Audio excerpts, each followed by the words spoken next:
right? දැන් බලන්න කැපෙනේව මොනවාද? A ධන 9ට A ධන 9 කැපෙනවා. right? A ධන 9ට A ධන 9 කැපෙනවා. තව මොනවද කැපෙන්නේ? එච්චරයි නේ ළමයි. කැපෙනවා තියෙනවා තව.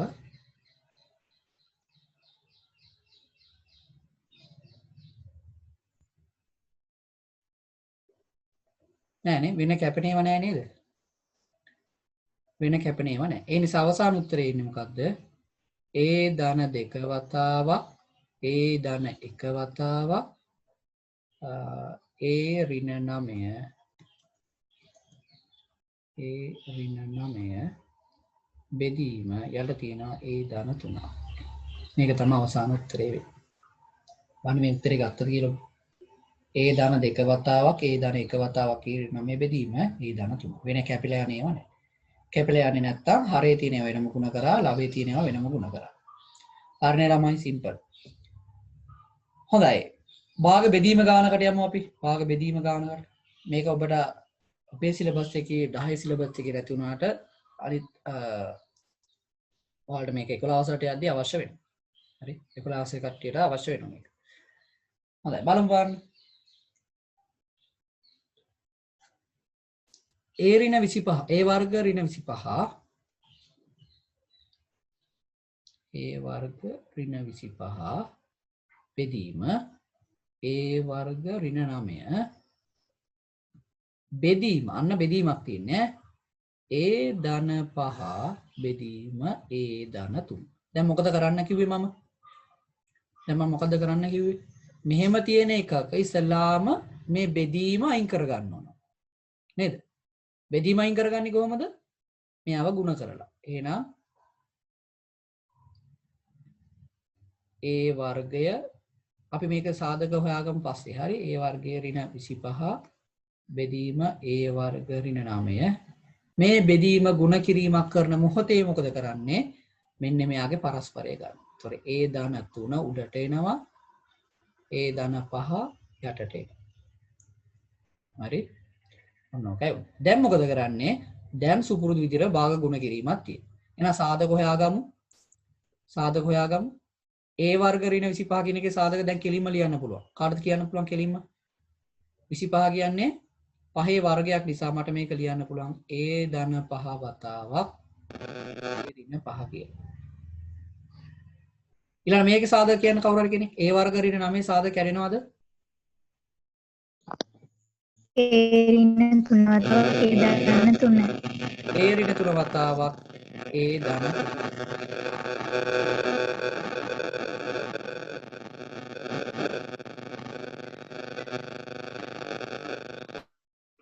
right? A ඍණ 3 වතාවක් A ධන 3. ඊළඟට මෙතන තියෙනවා A ධන 3ක් A ධන 3ක් යට තියෙනවා A ධන 5. මම මේ ප්‍රකාශන වරහත් කරගන්නේ අපේ ලේසියට. දැන් කැපෙනේව ටික කපලා දාමු. මොනවද කැපෙන්නේ බලන්න. මොනවද කැපෙන්නේ?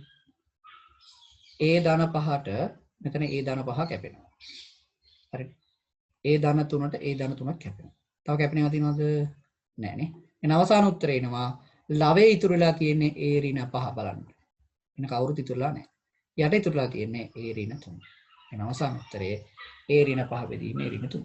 මෙතනදී ඔබ දැනගන්න ඕනේ බෙදීම ಗುಣ කිරීමක් කරගද්දී පරස්පරය ගන්නවා කියන කතාව. හරි. ඊළඟට භාග ගුණකයටදී අපි සාධක කඩාගෙන ඉන්නවා කියන කතාව. right. ඔය විදිහට අපිට පුළුවන් භාග ගුණ කිරීම කරන්න. right. භාග බෙදීමත් කරන්න. තව එක ප්‍රශ්නයක් ඉතුරු ඒක මම ඔයාලට කරලා පෙන්නන්න අවශ්‍යද? මොකද්ද කවර කෙනෙක් කියන්න බලන්න අවසාන ප්‍රශ්න උත්තරය ආවේ මොකද්ද කියලා? මෙන්න මේකේ උත්තරය ආවේ මොකද්ද? මෙන්න මේකේ උත්තරේ. කාටද දැන් මම දැන් මේවා කියවද්දී කියන විදිය අහන් ඉන්න ඕනේ. මම මේක කියවන්නේ කොහොමද මේක? A වර්ගය ඍණ 25 බෙදීම ඉර කියන්නේ බෙදීම A වර්ග ඍණ 9 වතාව ගුණ කිරීම කියන එක තමයි වතාව. හරි ඒක ගුණ කිරීම A ධන 3 බෙදීම A ධන 5. ඒක තමයි මම මේ කියවන විදිය. දැන් ඔයාලට උත්තරේ කියව ගන්න පුළුවන් වෙන්න ඕන. මම උත්තරේ කියන්න බං කවුරු ළමයි?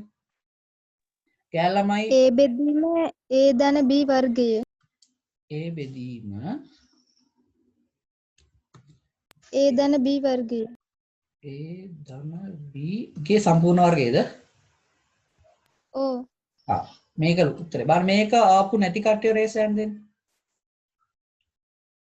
මේ උත්තරේ ආපු නැති කට්ටිය රේස් හෑන්ඩ් දෙන්න. A ධන B A බෙදීම A ධන B ගේ වර්ගය ආපු නැති කට්ටිය. හදපු නැති කට්ටිය. මේ උත්තරේ ආපු නැති කට්ටිය හෝ හදපු නැති කට්ටිය. මේ ගාන. හැමෝම හදලා තියෙන හැමෝට උත්තරය ආවද? එන හොඳයිනේ. right. එහෙනම් මම මේක කරන්න යන්නේ නැහැ. හරි. ළමයි ලැජ්ජා වෙන්න එපා. ඔයාලා දෙන උත්තර ඔයාලා දැද්දි මේ උත්තර දෙන්න ඔයාලා කවුරුත් දන්නේ නැහැ. හරි. ඒ නිසා උත්තර දීලා මේක මම හිතනවා ඔයාලා මේකෙන් ගන්න උපරිම ප්‍රයෝජනෙයි ගනී කියලා. මම පස්සේ පන්නන්න දෙයක් නැහැ. හරි. එලෙක්. අපි යනවා එහෙනම් මේ කොටස අවසන් කරා අපි දැන් යනවා ළමයි බීජීය භාග කොටස අවසන් යනවා. හරි. ඒතකොට අපි මෙතන දැන් අපි සමාලෝචනය කරගමු මේ පාඩම. බීජීය ප්‍රකාශන කුඩාපදු ගුණාකාරය අපි ගිය සතියේ කතා කරා. දැනුත් අපි මෙතන කොටසක් කතා කරා.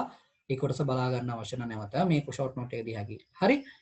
ඊළඟට බීජීය ප්‍රකාශන නැත්නම් බීජීය භාග එකතු කිරීම සහ අඩු කිරීම අපි කතා කරා. මොකද වෙනවා කිව්වේ? බීජීය භාග එකතු කරන්න අඩු කරන්න හරය සමාන කරගන්නවා කිව්වනේ. හරය සමාන කරගන්න යාලා කුඩාපදු ගුණාකාරය ගන්න ඕන. පොදු හරයකට යන්න ඕන. ඒක ගන්න විදිය කියලා දුන්නා. ඒ කුඩාපදු ගුණාකාරය ගන්න කලිනුත් අපි සාධක කඩාගෙන ඉන්න ඕනේ. සාධක හොයාගෙන ඉන්න ඕනේ එක් එක් ප්‍රකාශන. ඒවා තොලුට ගන්න. ගණන් ටික හදමු අපි. ඊළඟට බීජීය භාග ගුණ කිරීම සහ බෙදීම කතා කරා අපි. ගුණ කිරීමේදී ඉස්සලාම සාධක අපි අගත් කරගන්න ඕනේ. අනිවාර්යයෙන්ම. ඊට පස්සේ උඩ යටයි කැපෙන ඒවා කපලා දාන්න ඕනේ. භාග බෙදද්දි මොකද වෙන්නේ? අර ගුණ කරනවා වගේ හදා ගන්න ඕනේ. ඒකට බෙදීමට පසු භාගයේ පරස්පරය ගන්න. ඔන්න සරල දේ අපි උගන්වමු. හරි? හොඳයි. අපි යනවා ළමයි එහෙනම් ඊළඟ කොටස ප්‍රතිශත. ඔයාලට හම්බෙන ඊළඟට දැවැන්ත කොටස ප්‍රතිශත. හරි? ලකුණු රචනා ප්‍රශ්න ගත්තාම හරි? ඉවර නෑ ළමයි. තාම ඉවර නෑ. හරි? රචනා ප්‍රශ්නයක් ගත්තාම ඒ කියන්නේ දෙවන පත්‍රයේ අනිවාර්යෙන් අහන ප්‍රශ්නයක්. ඒ කියන්නේ ලකුණු 10ක්. එතන ගෙඩි පිටින්ම ලකුණු 10ක් ප්‍රතිශත කියන්නේ. හරි ඔයාලා මෙතෙක් ඉගෙන ගන්න තියෙන හැම ප්‍රතිශතයකින්ම එන්න පුළුවන්. මොකද්ද කියලා කියන්න බෑ. අපි ඉගෙන ගන්නවා මෙතනදී. හරි කතා කරනවා. සියල්ල මතක් කරගන්නවා. ඊළඟට කෙටි ප්‍රශ්නවල ඒ කොටසෙත් ඔබ නිතර දෙවිලි අහන තැනක් තමයි ප්‍රතිශත කෙටි ප්‍රශ්න දෙකක් තුනක් වගේ දානවා. හරි? ඊය ලකුණු 6ක් 8ක් වගේ ප්‍රමාණයක් එන්න පුළුවන් ප්‍රතිශතත් එක්ක සම්බන්ධ කරලා දෙද්දී. එතකොට ඔබට ලකුණු සෑහෙන ප්‍රමාණයක් ප්‍රශ්න පත්‍රයේ සෑහෙන ප්‍රමාණයක් ගෙදරින්ම අරන් යන්න පුළුවන් පාඩමක් තමයි ප්‍රතිශත කියලා කියන්නේ. right. ප්‍රතිශත ගත්තාම ප්‍රතිශතයකින් මොකක්ද කියන්නේ කියන එක ඉස්සෙල්ලාම අපි තේරුම් ගන්න ඕන ළමයි. ප්‍රතිශතයක්. ප්‍රතිශතයක් කියව ගමන් අපිට මතක් වෙන්නේ 100ට කියන එකනේ. මෙන්න මේ මාක් එකනේ අපිට මතක් වෙන්නේ සංකේතයෙන් 100ට. તો මොකද්ද මේ 100ට කියන එකෙන් අපි අදහස් කරන්නේ? ඒ අපි ප්‍රතිශත අපි භාවිතා කරන්නේ. මෙන්න මේ සරල අදහස අපි තේරුම් අරන් ඉමු. 100ට ගානක් අපි ප්‍රකාශ කරන්නේ මේ ඇයි? මොකද්ද මේකෙන් බලාපොරොත්තු වෙන්නේ? ළමයි ඇත්තටම අපි කරන ගනුදෙනු ගොඩක් ගනුදෙනු වලදී ඊළඟට අපිට මේ ප්‍රතිශත හම්බ වෙන හැම තැනකදීම අපි ප්‍රතිශතයක් කරලා අපි භාවිතා කරන්නේ. අපිට සරල අදහසක් ගන්න ලේසි ප්‍රතිශතයක් කියන එක අපිට ඇඟට දැනෙනවා. මොකද්ද මේකෙන් කියන්නේ කියලා. උදාහරණයක් මම එහෙම කියන්නම්කෝ. අපි ලාභ ප්‍රතිශතයේම උදාහරණයක් ගමු. දැන් හිතන්න ඔන්න ඔබේ දුරකථනය තියෙනවා. ෆෝන් එකක් තියෙනවා දැන් ළඟ. දුරකථනයේ මිල රුපියල් 10000යි. හොඳට අහගෙන ඉන්න මම මේ කියන කතාව මේකේ හැම මේ අපි කතා කරන මෙන්න මේ වර්ග පහම එකම වගේ ළම. එකම ක්‍රමයට හදන්න තියෙනවා. ඒ නිසා මේ සංකල්පය හරියට තේරුම් ගන්න මේ ප්‍රතිශත සංකල්පය තේරුම් ගත්ත ගමන් ඕන ගානක් දෙන්න කියන්න ඕන ගානක් ඔබට හදන්න පුළුවන්. වගකීමෙන් කියන්නේ නිසා හොඳට අහන් ඉන්න මම මේ කියන කතාව. ඉතල මම මේ කියන්නම් මේ ප්‍රතිශත කියන එක වැදගත් වෙන්නේ. හරි? දැන් හිතන්න ඔන්න ඔබේ දුරකථනය අපි කතා කරේ. මෙන්න ඔබේ දුරකථනය වටිනාකම රුපියල් 10000යි. ඔයා මේක රුපියල් 11000කට විකුණනවා. යාළුවට විකුණනවා. ලාභය කීයද? ලාභය රුපියල් 1000යි. ඔන්න රුපියල් 1000ක් තමයි විකුණන්නේ. හරි? රුපියල් 1000ක් තමයි විකුණන්නේ. තව කෙනෙක් ඉන්නවා රුපියල් ලක්ෂයක් වටින ෆෝන් එකක් තියෙනවා. ලක්ෂයක් වටින ෆෝන් එකක්. එයා දෙනවා එක රුපියල් 1000ක් ලාභ තියාගෙන. 1,10,000කට. එයාට ලාභය 1000යි. දැන් මට කියන්න මේ ගනුදෙනුවෙන් වැඩි ලාභයක් හිමුනේ කාටද? නැත්නම් ලාභය සමානයිද? හරි? නැත්නම් මේ ගනුදෙනුව වඩාත් වාසිදායක ගනුදෙනුවක් කරේ කවුද? මම ප්‍රශ්නේ එහෙම අහන්නම්කෝ. මේ දෙන්නගෙන් වඩාත් වාසිදායකම ගනුදෙනුව කරේ කවුද? කොහොමද ඔකට උත්තරේ? 10,000ක 11,000ට විකුණු 10,000ක 11,000ට විකුණුපු එක්කිනාලු. මෙයාලු. ඇයි එහෙම කියන්න හේතුව? ඉතින් මෙයාත් 1000ක් ලාභ අරගෙනනේ. මෙයාත් 1000නේ ලාභ අරන් තියෙන්නේ. අන්න එතන තමයි ළමයි අපිට ගැටලුවේ. හරි? ළමයට කියනවා යකවලු. මෙයාත් 1000යි, මෙයාත් 1000යි ලාභ අරන් තියෙන්නේ. ඇයි එහෙනම් මෙතනදී මෙයා වඩා වාසිදායක ගනුදෙනුවක් කරලා තියෙනවා කියලා හිතන්නේ? ඒකට හේතුව අපිට ඒකට දැන දෙය තමයි ළමයි මොකද්ද? මෙයා රුපියල් 10,000ක් වෙන අඩු මුදලක් වියදම් කරගෙන භාවිතා කරගෙන රුපියල් 1000ක ලාභයක් උපයලා තියෙනවා. නේ? ඒතර මෙයා රුපියල් 1000ක ලාභය ගන්න මෙයා රුපියල් 10,000යි වියදම් කරලා තියෙනවා. මෙයා රුපියල් 1000ක ලාභය ගන්න ඒ වගේම 1000ක ලාභය ගන්න ලක්ෂයක් වියදම් කරලා තියෙනවා. ඒතර වැඩි මුදලක් වියදම් කරලා තමයි මේ ලාභය අරන් තියෙන්නේ. මෙයා අඩු මුදලකින්ම ඒ ලාභය අරගෙන. එහෙනම් වඩා හොඳ ගනුදෙනුවක් කරලා තියෙන කවුද? මෙන්න මේ AB කියලා දැම්මොත් A කියන පුද්ගලයා. ඕක අපි ප්‍රතිශතයක් ඉදිරියට කළොත් හොඳටම පේනවා. මේ බලන්න. ලාභ ප්‍රතිශතය කියලා ගන්න ළමයි මේ බලන්න මතර පෙන්නලා තියෙනවා ලාභ ප්‍රතිශතය ගන්න විදිහ. ලාභ හෝ අලාභ ප්‍රතිශතය ගන්නේ ගත්තු මිලට දරන ලාභය දරන අනුපාතය. ගත්තු මිලට අපි ගත්ත ලාභයේ දරන අනුපාතය ප්‍රතිශතයක් කරන අපි 100%ෙන් ගුණ කරන්න ඕනේ. ඒක ගැන මම පස්සේ කියලා දෙන්නම්. ඒතර මෙන්න මෙතන ලාභය මම හොයලා පෙන්නුවොත් A කියන පුද්ගලයාගේ ලාභය එන්නේ 10,000ට රුපියල් 1000ක් ලාභ තිබ්බනම් 100ට කී. B පුද්ගලයාගේ ලක්ෂයකටම 1000ක් තිබ්බනම් 100ට කීයක ලාභයක්. ඒතර මෙතන 0.3ට මෙතන 0.2ක් කැපෙනවා මෙතන 0.2කට කැපුණා මෙතන 100ට කීයක් දෙන්නේ 10ක්. 110ක ලාභ ප්‍රතිශතයක් තියෙනවා. මෙතන 0.3ට 0.3 කැපෙනවා මෙතන 0.2කට මෙතන 0.2 කැපෙනවා එතන 1යි 100ට 1යි. අන්න දැන් නම් කියන්න පුළුවන් කිසි ප්‍රශ්නයක් නැතුව ලාභ ප්‍රතිශතයේ වැඩි එක්කෙනා A මෙයා. ලාභ ප්‍රතිශතය අඩුයි. ප්‍රතිශතයෙන් තමා ළමයි අපි ලාභයක්ද ඒක ගනුදෙනුව හොඳයිද නරකයිද කියන එක බලන්න. නේ 1000ට අරන් 100ට දීලා වගේ කියන්නේ අපි. ඒ කියන්නේ වැඩි ගානට අඩුවට දීලා. ඒතකොට අලාභයක් නෙවෙන්නේ. අපි දන්නවනේ ලාභයක්ද අලාභයක්ද කියලා බලන්න. ගත්තු ගානට වඩා වැඩි මුදලට විකුණන දෙයක් නම් ලාභයක් තියෙනවා. ගත්තු මුදලට වඩා අඩු මුදලට විකුණනවා අලාභයක් තියෙනවා. එතකොට ඒ අලාභයේ හෝ අලාභයේ තියෙන ලාභයේ හරි අලාභයේ හරි තියෙන ඒ වටිනාකම අපි තේරුම් ගන්නේ හොඳ ලාභයක්ද හොඳ අලාභයක්ද කියලා තේරුම් ගන්නේ මෙන්න මේ ප්‍රතිශතේ. නැතුව මේක දිහා බලලා අපිට ගෙස් කරන්න බෑ. 1000ක් ලාභ තිබ්බත් ගනුදෙනුවේ ස්වභාවය අනුව ඒ ලාභය මදි වෙන්න පුළුවන්. පැහැදිලිව මෙන්න මේ උදාහරණ දෙකෙන් මම පැහැදිලි කරලා දුන්නේ ඒක. හරි? දෙන්නම ලාභ සමාන ලාභ අරන් තියෙනවා. නමුත් 110ක ලාභ ප්‍රතිශතයක් තියෙනවා කියන්නේ ඒ ගනුදෙනුව හොඳ ගනුදෙනුවක්. ඔබෙන් අහන ප්‍රශ්නයක් ළමයි ඈ. ඔබෙන් ප්‍රතිශතයක් කරලා අහන්නේ නෑ. වඩා වාසිදායක ගනුදෙනුව කරේ කවුද? හරි? සමහරට මෙයාට වඩා මෙයාට රුපියල් 2000ක ලාභයක් ආවත්. දැන් ඔබ කියන්න පුළුවන් මෙතන හිතන්න මෙයා 1,02,000ට වික්කා කියලා. ඔබ කියන්න පුළුවන් දැන් මොකද්ද? මෙයා Aට වඩා Bට ලාභය වැඩිනේ. එහෙනම් B තමයි හොඳ. නෑ ළමයි. ඒ කතාව වැරදි. මෙතෙන්ට අපි 2000 දාලා බලන්න ඕනේ ප්‍රතිශතයේ ඉන්නේ. ඒතකොට 102යි. තාමත් A කියන පුද්ගලයාගේ ලාභ ප්‍රතිශතය වැඩි. ඒ කියන්නේ A කියන එක්කෙනා කර ගනුදෙනු තමයි තාමත් වාසිදායක ගනුදෙනු. පැහැදිලිද? මේ ඔබට 9 වසරේ උගන්වන දේවල් ලාභ. ඒතකොට ළමයි ප්‍රතිශතයෙන් නේද අපි කිව්වේ. ප්‍රතිශතයෙන් කියන්නේ මොකද්ද?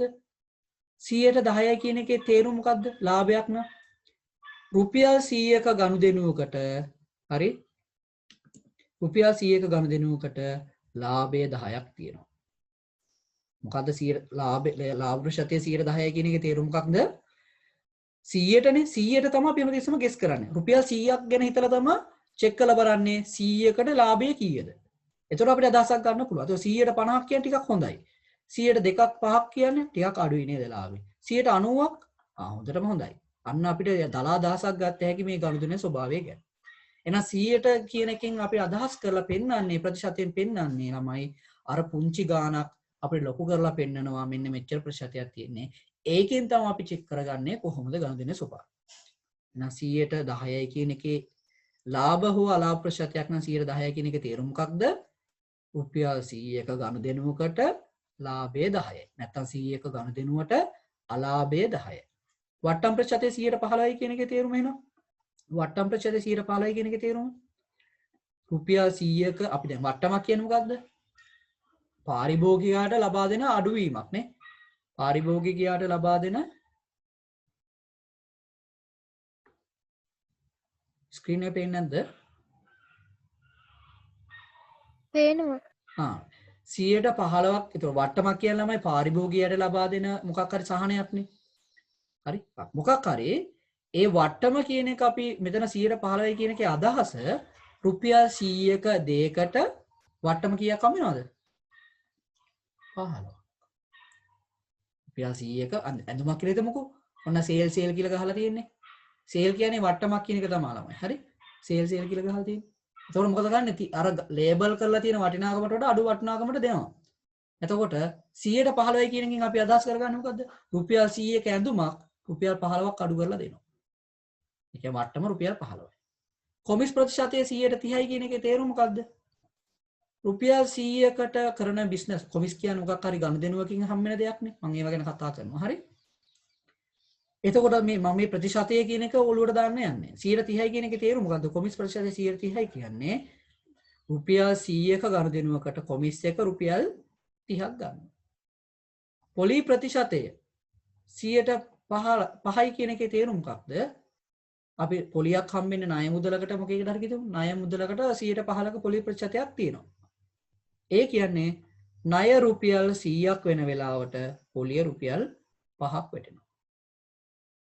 තේරුණාද ළමයි? ඔන්න 100ට කියන එකේ තේරුම. මේ අදහස ඔලුවට දාගත්තොත් වැඩේ ගොඩ. තේරෙනවනේ? රයිට්. අපි බලන්න ලාභ ප්‍රතිශත හෝ අලාභ ප්‍රතිශත මේවා 11 වසරේ දේවල් මේ 9 වසරේ දේවල්. මම මේක ටිකක් පැහැදිලි කරන්න. ලාභ අලාභ ප්‍රතිශත මම දැන් කලින් කිව්වා. ගනුදෙනු වලදී ළමයි ලාභ අලාභ වෙන්නේ. ඒතකොට කිසියම් පුද්ගලයෙක් කරන ගනුදෙනුවක් ඒ කියන්නේ මොකක් හරි ගනුදෙනුවක් කරද්දී නිෂ්පාදන හෝ එයාට ඒක ගන්න ගිය මුදලක් තියෙනවා. දැන් සමහරු නිෂ්පාදනය කරලා විකුණනවා ලාභයක් තියාගෙන. සමහරු තව කෙනෙක්ගෙන් අරගෙන විකුණනවා. ඒත් ලාභයක් තියාගෙන. ඒතකොට එහෙම ලාභ තියා ගන්න පුළුවන්. ලාභය කියන්නේ ඒ නිෂ්පාදන හරි අපි ඒක ගත්ත මිලට හරි වඩා වැඩි මිලකට නැවත විකුණනවා.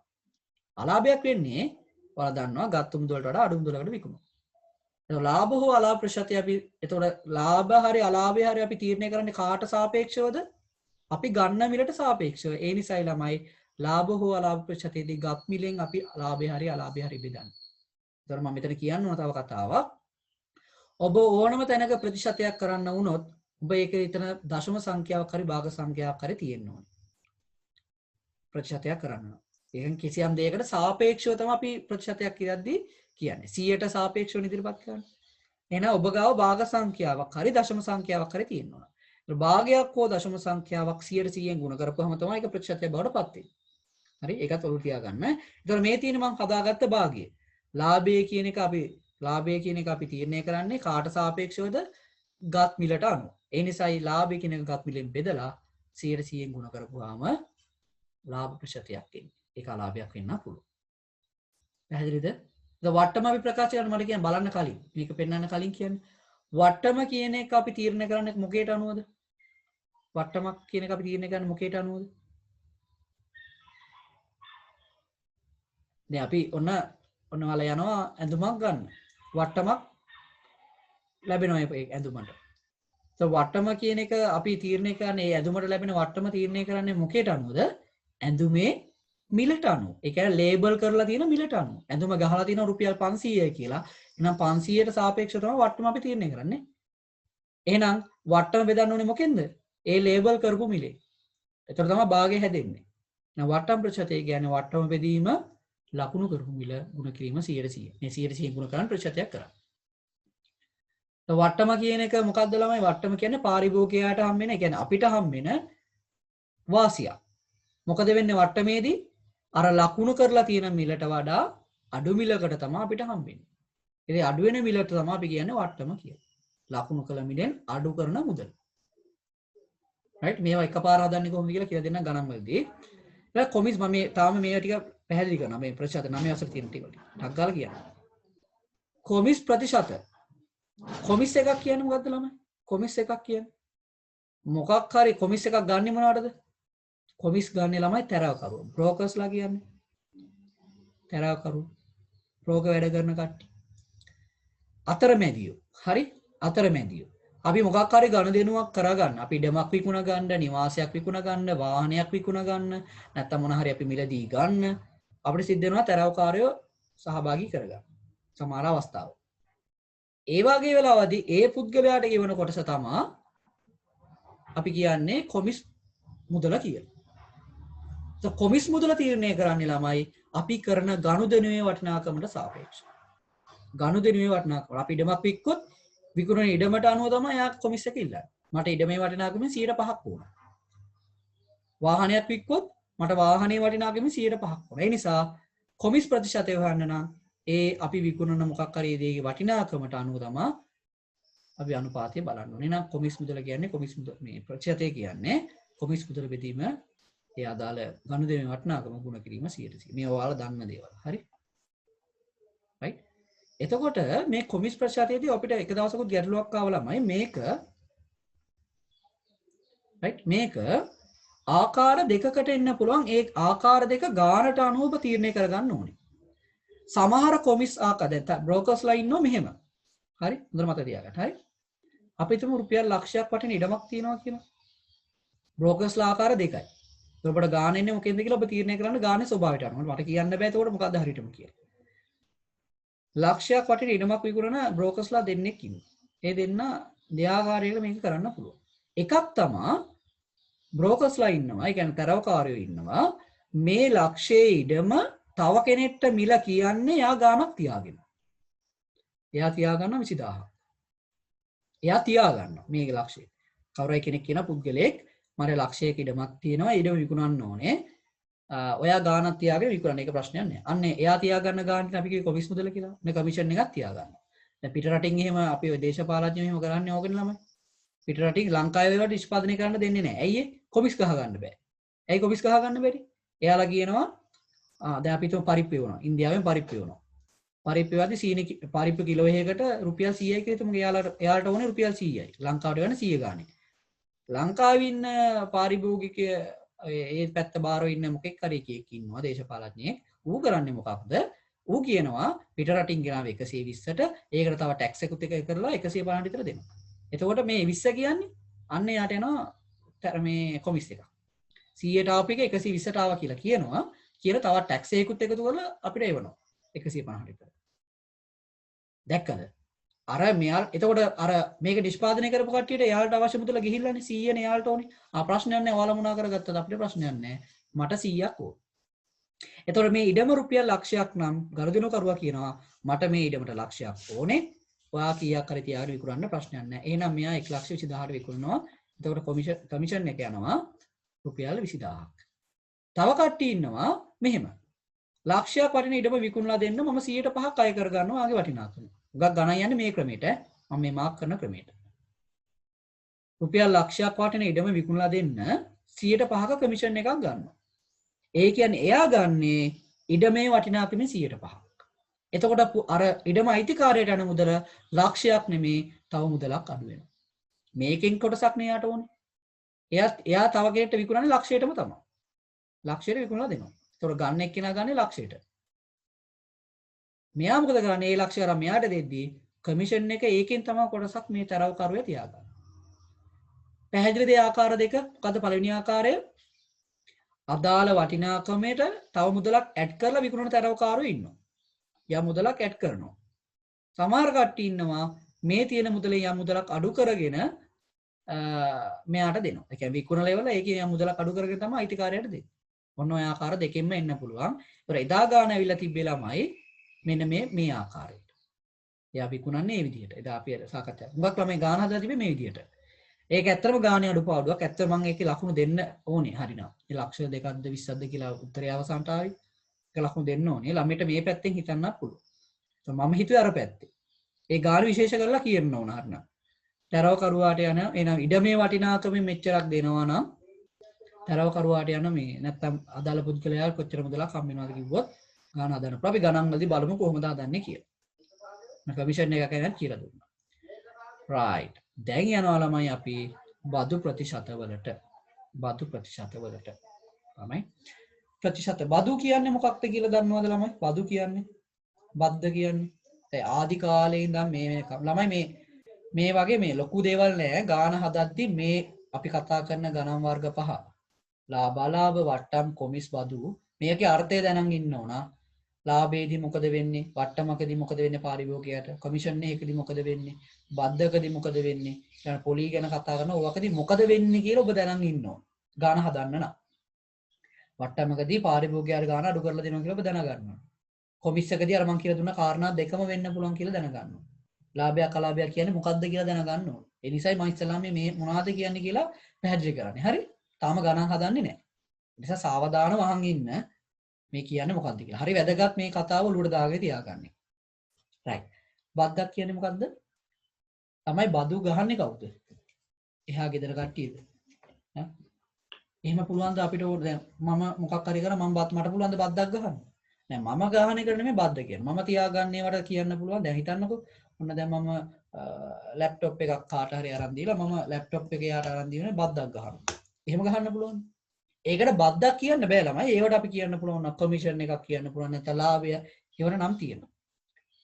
බද්ද කියන්නේ තර මේ නම විතරයි වෙනස් වෙන්නේ. බද්ද කියලා අපි හඳුන්වන්නේ ළමයි ඕනම රටක රජයක් තියෙනවනේ අපි රජයක් ආණ්ඩුවක් තියෙනවනේ. ඒ ආණ්ඩුව විසින් මේ රටේ ජනතාවට විවිධ සේවා සපයනවානේ. විවිධ සේවා සපයනවා විවිධ දැන් අපි තු රජයේ සේවකයෝ ඉන්නවනම් එයාලට පඩි ගෙවන්න ඕනේ, නඩත්තු කටයුතු කරන්න ඕනේ, පාරවල් හදන්න ඕනේ. හරි? ලංකාව ගැන නෙමෙයි මම කියන්නේ අනිත් රටවල් ගැන. හරි? රටක් දියුණු කරන්න ඕනේ. රටක වියදම් තියෙනවා. ඒතකොට ඒවට සල්ලි එයාලද ගේන්නේ ගෙදරින්? ඈ? දේශපාලඥයෝ ගේනවද ගෙදරින්? රජයේ ඉන්න මිනිස්සුද ගේන්නේ මේ ගෙදරින් ගේනවද බූදලෙන් ගේනවද සල්ලි? නෑ.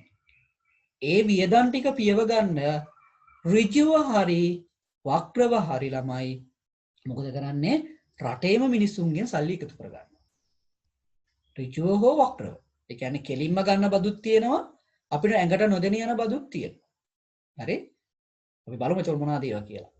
එතකොට රටක තියෙන වියදම් පියවා ගන්න රජයේ විසින් ඒ රටේ ඉන්න ජනතාවගෙන් අය කරගන්නේ මුදලට තමයි බද්ද කියලා කියන්නේ. බදු. ටැක්ස් කියලා ඉංග්‍රීසියෙන් කියනවා. හරි? එතකොට අපිට මේ වගේ බදු තියෙනවානේ. ආදි කාලේ නම් මම කිව්වේ තුවක්කු බද්ද, ඇඟ බද්ද, නේ? මුඩු මොනවද තව තිබ්බනේ එක එක බදු වර්ග. ස්තෝපු බද්ද. ඔයගේ තිබ්බා. ඉතින් මේ රටේ දැන් මේ පවතින රජයේ තියෙන විවිධ බදු වර්ග තියෙනවා. ඒ අතරින් ප්‍රධාන හතරක් අපිට ඉගෙන ගන්න තියෙනවා. වරිපණම් බදු, තීරු බදු, ආදායම් බදු සහ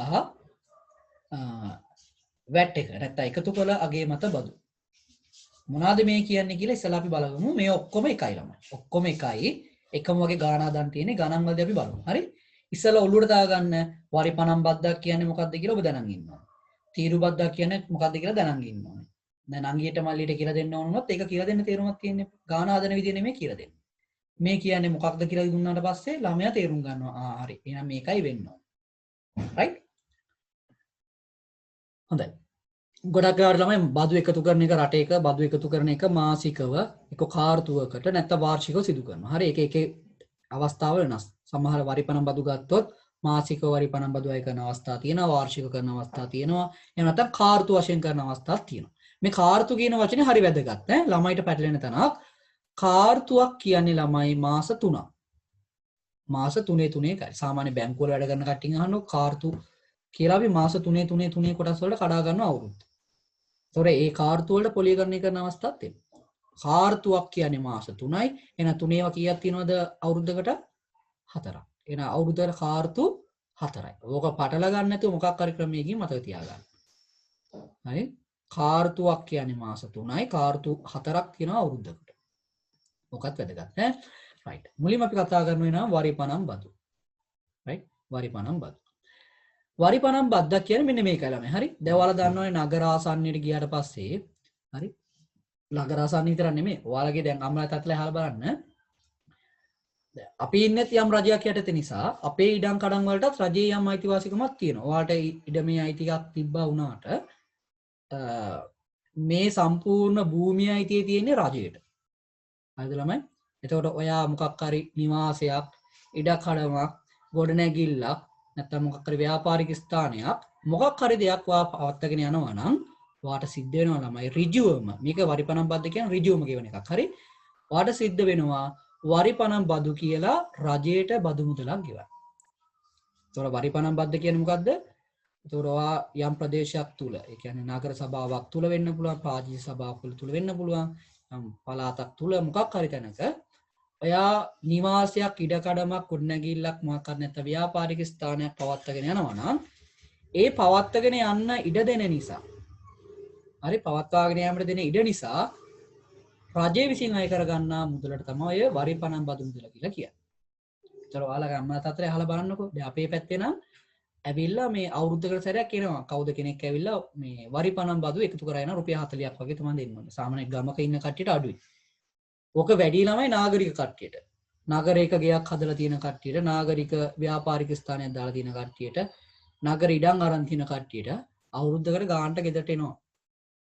හරි? ගානට ගෙදරට එනවා වරිපණම් ගන්න. ගොඩක් කට්ටියව ගෙවන්නේ නැති කතාව වෙනම කතාවක්. හරි? ගෙවන්නේ නැහැ. නමුත් වරිපණම් මුදල කියන්නේ ඒක. අපි හැමෝටම ගෙවන්න වෙනවා ඒක.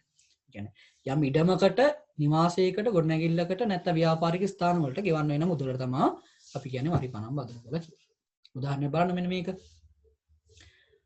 වාර්ෂික වටිනාකම රුපියල් 36000ක් ලෙස 탁සේරු කර ඇති නිවසක්. මොන දැන් නගරේ තියෙනවා කියලා හිතන්නකෝ. වාර්ෂික වටිනාකම රුපියල් 36000ක්. ඒක මේ වැලියේෂන් කරන එක ළමයි කරන කට්ටිය ඉන්නවා රජයේ සේවකයෝ. ඉඩමක් ගද්දී එහෙම නැත්නම් වාහනයක් ගද්දී ඕනම තැනක වැලියේෂන් කරනෝනේ. 탁සේරු කරනවා කියලා අපි කියන්නේ. මේවා දැනගන්න. 탁සේරු කරන රජයේ සේවකයෝ ඉන්නවා. ඒතකොට එයාලා නියම කරනවා මේකේ වාර්ෂික වටිනාකම මෙන්න මෙච්චරයි. අන්න එහෙම කියලා කියනවා. right? ඒ වගේ නිර්දේශ කරලා තියෙනවා රුපියල් 36000ක් විදියට ඒ නිවසකට 104ක වාර්ෂික වරිපණම් මුදලක්. අන්න හරි වැදගත්. වාර්ෂිකව තමයි කරන්නේ. වාර්ෂික වරිපණම් බදු මුදලක් අය කරනවා. right? හරිනේ නිවසක් සඳහා ණය කරන්නේ. එහෙනම් මෙයාලා අහනවා කාර්තුවක් සඳහා ගෙවිය යුතු වරිපණම් බදු මුදල කීයද කියලා.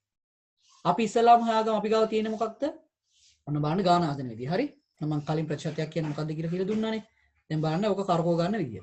මොකද්ද ළමයි වාර්ෂික වටිනාකම 104ක් කියන්නේ? වාර්ෂික වරිපණම් බද්ද 104ක් කියන්නේ? ඒකේ තේරුම මොකද්ද? මේ නිවසක් ගැනනේ කියන්නේ. 104ක් කියනවා කියන්නේ නිවසේ වටිනාකම වාර්ෂික රුපියල් 100ක් වුණොත් ඒකට අය ගන්න වරිපණම් මුදල කීයද? වරිපණම් බද්ද රුපියල් 4ක් කියනවා. තේරෙනවද මේ 104ක් කියන එකේ අදහස? මොකද්ද ළමයි 104ක් කියන එකේ අදහස? නිවසේ වටිනාකම රුපියල් 100ක් වුණොත් ඒක වෙනුවෙන් අය ගන්න වරිපණම් බද්ද 4ක් කියනවා. ඒක තමයි මේකේ තේරුම. නමුත් ඇත්ත වටිනාකම 100ද? නෑ 36000යි. එහෙනම් ඒකට අවුරුද්දකට අය කරන එක අපි x කියලා හිතුවා. අපි හරස් උත් දාලා ගන්න පුළුවන්. නමුත් මේක ලේසියෙන්ම ගන්න කොහොමද? 100කට 4ක් නම් ගහන්නේ රුපියල් 100කට 4ක්. ඒකේ තේරුම මේ ප්‍රතිශතයේ අදහස මම මේ දාන්නේ. හරි 100කට 4ක් වරිපණම් බද්ද ගහනවා නම් 36000කට කීයක් ගහනවා? ඒක තමයි මේ අරන් තියෙන්නේ රුපියල් 1440ක් වේවා. රුපියල් 1440ක්. ඒක කොච්චරකටද? වාර්ෂිකව. බලන්න මේ විදිහට වාක්‍ය ලියලා කරන්න ඕනේ. වාක්‍ය ලියලා කරන්න නැතුව නම් ලකුණු ගන්න හදන්න එපා. නිකමට හරි ඔබේ පේපරේ වයසක උන්දගෙනට අහු වුණොත් ලකුණු නම් දෙන්නේ නැහැ. හරි? ලකුණු නම් දෙන්නේ නැහැ. මොනවාද මේ හොයලා තියෙන්නේ? මට නම් මෙලෝදියක් තේරෙන්නේ නැහැ කිව්ව කැපුවා ගියා. දෙන්නේ නැහැ. දන්න නිසායි කියන්නේ. නිසා තමන් අර හොඳට දන්න කෙනෙක් වුණත් ගාන හොඳට හදලා තිබ්බ වුණත් මොකද්ද මේ කරලා තියෙන්නේ කියලා පැහැදිලිව නැතුව ඔබ ලියලා තිබ්බොත් ලකුණු නැති වෙන්න පුළුවන්. සමහරට ඔබ රෝමි ලක්කම දාන්න අමතක වෙන්න පුළුවන්. හිතන්නකෝ ඒ වෙලාවේ ගානක් හදලා තියෙනවා මොකද්ද කියලා දන්නේ නැහැ. මොකේද හදලා කියලා දන්නේ නැහැ. හැබැයි ඔබ මේ වාක්‍ය ලියලා තිබ්බොත් මේ විදිහට මේ මං හොයලා තියෙන්නේ වාර්ෂයකට වරිපණම් බද්ද. එහෙනම් මේ ළමයට රෝමි ලක්කම දාන්න අමතක වෙලා නේ පව්. ලකුණු දෙනවා. ඔය හැමදේම වැදගත් ළමයි ඈ. වාර්ෂික වරිපණම් බද්ද හොයාගත්තා. අපෙන් අහන්නේ මොකද ළමයි? කාර්තුවකට ගෙවිය යුතු වරිපණම්. මම කිව්වා කාර්තුවක් කියන්නේ මාස 3ක්. එහෙනම් අවුරුද්දකට 3 කෑලි කීයක් තියෙනවද? 4ක්. ඒ නිසා මම මේක 4ට බෙදලා බලන්න ඕන කාර්තුවකට එනවා ළමයි. ඒක රුපියල් 360. ඔය ගාන හදන විදිය අපි බලමු ඉස්සර ගණන් හදනවා. ගණන් හදනවා. ඔන්න වරිපණම් කියන එක තේරුණාද එහෙනම්? ඔය වගේ නිවාස වලට ගොඩනැගිලි වලට වල කියනවා. මේක වරිපණම් බදු මුදලක් කියලා කියනවා. නමුත් අදහසක් තියාගෙන ඉන්න වරිපණම් බදු මුදල කියන්නේ මොකක්ද කියලා. ඔයාලා මේවා ඉගෙන ගන්න මේ අනාගතයේදී ඔයාලට මේවා කරගන්න වෙනවනේ. වරිපණම් බදු ගෙවන්න වෙනවා, තීරු බදු ගෙවන්න වෙනවා. එතකොට ඒ ගාණක් හදා ගන්න තේරෙන්න ඕන. හරි? ණයක් එහෙම ගන්න වෙනවා ඉස්සරහට. එතකොට බැංකුවෙන් කියනවා මෙන්න මෙච්චර පොලියක් ගෙවන්න ඕන, මෙච්චර වාරික ගෙවන්න යන්න ඕන කියලා. කියන්නම් වාලේ ගෙවන්න එපා ළමයි. ඔයා දන්නවා දැන් ගාණක් හදාන්න. ගාන හදලා බලන්න ඒ කියන කතාව ඇත්තද කියලා. නැත්තම් ගේම අදින්න. හරි? තීරු බදු. ඊළඟ බදු ආකාරලම තීරු බදු. තීරු බද්ද කියන්නේ මේකයි. හරි? දැන් අපි දන්නවා අපේ රටේ හැමදේම නිෂ්පාදනය කරන්නේ නැහැනේ. සමහරට අපේ රටේ නිෂ්පාදනය කරන දේවල් පිට රටේ නිෂ්පාදනය කරන්නේ නැහැ. උදාහරණයක් අපි කියනවා බතික් එහෙම. බතික් කියන එක තමයි ලංකාවට ආවේනික එකක්. බතික් කියන එක. බතික් සරම් ඒවා. දැන් පිට රටවල් වලට එහෙම මේ බතික් කියන ඒවා නැහැ. ඒ මිනිස්සු මේ රටින් තමයි ඒවා ගෙන්න ගන්න. අපි කියනවා රටේ අපේ රටේ ඉඳන් ගෙනියනවා නම් අපනයනය කරනවා නේ. දැන් ඔය BMW එකක් නේ, WagonR එකක්, 3 wheel එකක්, බයික් එකක් අපේ රටේ හදනවද? සීනි පරිප්පු ටිකක්වත් නෑ නේ. එතකොට ළමයි අපිට සිද්ධ වෙන සමහර දේවල් පිට රටක ඉඳලා අපේ රටට ගේන. පිට රටක ඉඳලා අපේ රටට ගේනවා. අපි කියනවා ආනයනය කරනවා නේ. අන්න ඒකෙදිත් ගහනවා ළමයි ටැක්ස් එකක්. ඒකෙදිත් ගහන ටැක්ස් එක. කවුද ගහන්නේ? රජයමයි. කිසියම් භාණ්ඩයක් ආනයනයේදී හෝ අපනයනයේදී රජයක් විසින් එහි වටිනාකම අන්න බලන්න ගහන්නේ මොකේද? ඒ ගේන එකේ වටිනාකමට. අය කරගන්නා මුදල තීරු බද්ද ලෙස එන්නේ. වරායෙන් එද්දි, හරි ගුවන්තොටුපොළින් එද්දි ඔන්න කිසියම් වෙන රටක ඉඳලා අපේ රටේ දේශ සීමාවට ඇතුල් වෙද්දී ටැක්ස් එක වැදිලා ඉවරයි. ඒක ගණනය කරලා තමයි ගහන්නේ. ඒකට අදාළ වටිනාකමට යම් මුදලක් දෙන්න වෙනවා. ඒක යාලා තීරණය කරලා දුරකථනයකට මෙච්චර ටැක්ස් එකක්, වාහනයකට මෙච්චර. ලංකාවේ ටැක්ස් එක ගහනවා ළමයි වාහනයකට නම් දැන් ඉන්දියාවේ නිෂ්පාදනය කරනවා රුපියල් ලක්ෂ 3කට වගේ. ලංකාවේ මුදලින් ගත්තොත් ලක්ෂ 3කට වගේ දැන් නිෂ්පාදන වියදම තියෙන 3 wheel රථයක්, 3 wheel එකක් ලංකාවට දැන් ගේද්දි ළමයි ලක්ෂ 8ක් 10ක් වගේ වෙලා. ඒතකොට ලක්ෂ 3ක ලක්ෂ 8ක් උනේ ඇයි? ගැහුවා ලංකාවේ ඉන්න දේශපාලඥයෝ මොකද්ද? 100ට කීයක් ගහලා බලන්න. මේක වගේ දෙගුණයක් ගවුවොත් හරි මේක වගේ මේක ලක්ෂ 3කට ලක්ෂ 3ක්ම ටැක්ස් එක ගහනවා කියන්නේ 100ට 100 එනවා. ඒත් ලක්ෂ 3ක් ගියොත් ලක්ෂ 6යි වෙන්න ඕනේ. ඊටත් වඩා වැඩිපුර ගහලා නේද? දැන් 100ට 200කට ආසන්න වෙන්න ගහලා. ඔන්න කොහොමද ගැහිලි. ඔන්න ටැක්ස් එක වදින්නේ මේ විදිහ ලංකාවේ හැම භාණ්ඩයකටම මේ වාහනේම ඇමරිකාව නිෂ්පාදනය කරන සමහර වාහන වර්ගදී අපි උදාහරණයක් ගමු මේ බෙන්ස් රථයක්. හරි යුරෝපීය රටවල වල ඉතා ප්‍රසිද්ධ වාහනයක් බෙන්ස් රථය. බෙන්ස් රථයක් ලක්ෂ 20 නම් ඒ රටක අපේ ලංකාවේදී ලක්ෂ 200ක් විතර වෙලා ළමයි. බලන්න කොච්චර තීරු බද්දක් අය කරලාද කියලා. ඔය ඔක්කොම ටැක්ස්.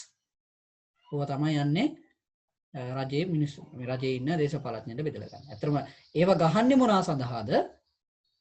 ඒක ගහන්නේ ළමයි රජයක පියදම් ටික දරා ගන්න රටක් දියුණු කරන්න. නමුත් වෙන්නේ නැහැ කියලා වලක් දන්නවා අපිත් දන්නවා නේ. රයිට්. අපිට වැඩක් නැහැ ඒක. අපි ගාන හදන්න දැනගන්න ඕන තීරු බද්දක් කියන්නේ මොකක්ද කියලා. ඔන්න මෝටර රථයක් ආනයනයේදී ඒ වටිනාකමෙන් 160ක් බලන්න 160ක් ගහලා තීරු බදු ලෙස ගෙවිය යුතුය. ඒ කියන්නේ මොකද්ද ළමයි 160ක් කියන එකේ තේරුම? රුපියල් 100ක එකක් ගෙනාවොත් බද්ද රුපියල් 60ක් ගෙවන්න ඕන නේ. එතකොට අලුත් වටිනාකම මොකද වෙන්නේ ළමයි? ගේන එකේ වටිනාකම මොකද වෙන්නේ? දැන් කවුරුහරි දැන් වාහනයක් ගේනවා විකුණන්න බලාගෙන. දැන් රජෙන් ගහනවා මේ ඔක 160ක බද්ද. දැන් මොකද කරන්නේ? ඔය එයාට ගෙවන්න වෙච්ච බද්ද ඕකේ වටිනාකමට එකතු කරලා තමයි ඔය මිනිස්සු අපිට විකුණන්නේ. ඒකනේ 3 wheel ගණන් යන්නේ. වාහන ගණන් යන්නේ. වාහන ගෙන්නන මිනිස්සු ඒ රජයේ ගහන බදු මුදල එකතු කරන වාහනේ වටිනාකම. දැන් අපි ගෙවන්න ඕන ඒ මිනිස්සයාට ගාපු ටැක්ස් එක අපි තමයි ගෙවන්නේ වාහනේ ගන්න මිනිස්සයා. right? එතකොට මෙතන හොයන්න පුළුවන් අපිට තීරු බදු මුදල හොයා ගන්න පුළුවන් අර වගේමයි 100ට 60 නම් අදාළ වටිනාකමට කීයද කියලා බැලුවා. ඊළඟට ඒකතු වෙන මුදල තීරු බදු ගෙවීම පස්සේ මේ රටේ වටිනාකම ළමයි වැඩි වෙනවා. ගෙන්නන භාණ්ඩේ වටිනාකම වැඩි වෙනවා කියලා මතක තියාගන්න. එහෙනම් ඒ අදාළ බදු මුදල එකතු කරන්න ඕන. පැහැදිලි? එකතු කරන්න